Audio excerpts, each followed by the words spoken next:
Republican Congressman Chris Collins of New York State was arrested today for insider trading. CBS News has video of the moment it allegedly began. Collins is charged with conspiracy, securities fraud, wire fraud, and making false statements to the FBI. More on this case now from Tony Dokoupil.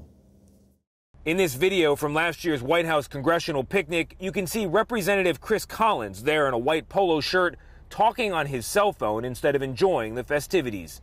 The footage uncovered by CBS News appears to show the moment the FBI says the three-term congressman passed along information about a multi-billion-dollar biotech company that ultimately led to $750,000 in insider trading. Congressman Collins had an obligation, a legal duty, to keep that information secret until that information was released by the company to the public.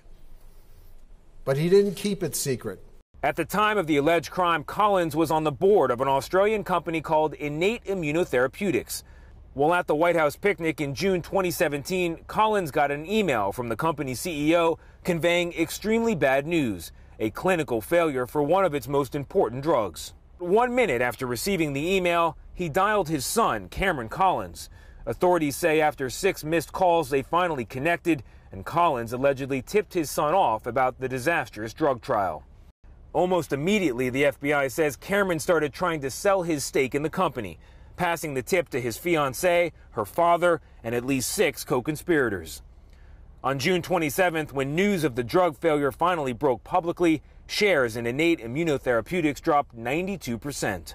I have the honor of seconding the nomination of Donald J. Trump. Collins was the first member of Congress to endorse President Trump. Late today, Collins spoke to the press in Buffalo. The charges that have been levied against me are meritless, and I will mount a vigorous defense in court to clear my name. Tony, some people are surprised that a congressman is able to be so involved with a private company. What are the rules about that?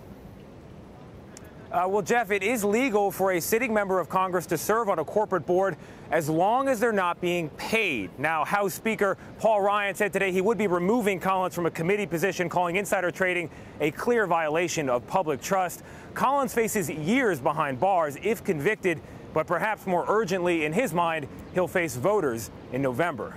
Tony Dokoupil outside Manhattan Federal Court, and great work by the D.C. Bureau digging up that video. Tony, again, thanks.